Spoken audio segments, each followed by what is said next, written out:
আশা করি ঢাকের আওয়াজ শুনে তোমরা বুঝতেই পেরেছো আমার বাড়িতে পুজো।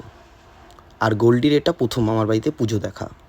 দুষ্টু মন্দিরে ঢুকে গেছে পুজোর গোছগাছ করার জন্য। আমাদের বাড়িতে দুদিন ধরে পুজো হয়, গতকালকেও পুজো ছিল, আজকেও পুজো। আজকে ঠাকুরমশাই আরতি দেখিয়ে এরপর যজ্ঞ শুরু করবে।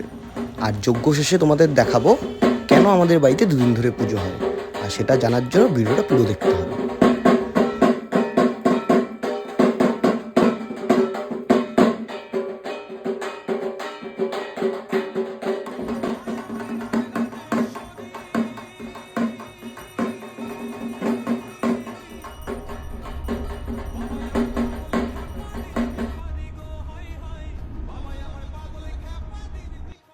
দুদিন ধরে কেন পুজো হয় সেটা দেখানোর জন্য পুজোর শেষে আমি মন্দিরের ভেতর ঢুকে একটা ভিডিও করছি তোমাদের দেখানোর জন্য কেন আমার বাড়িতে দুদিন ধরে পুজো হয়।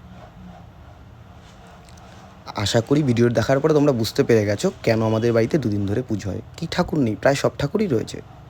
আর এই যে গোল্ডি দেখতে পেয়েছে ওখানে মা প্রসাদ গোছাচ্ছে, আর সেটা দেখে গোল্ডিবাবু চলে এসছে প্রসাদ খেতে। এখন সবাই মিলে মা বাবা দুষ্টু সবাই মিলে প্রসাদ গোছাচ্ছে, আর আমি প্রসাদ নিয়ে নিয়ে সবাইকে বিতরণ করছি।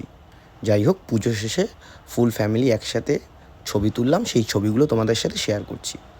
দেখে ভালো লাগলে অবশ্যই লাইক শেয়ার এবং কমেন্ট করো। আর হ্যাঁ, মার কাছে প্রার্থনা করেছি যাতে মা সবাইকে ভালো রাখে। জয় মা মনসা।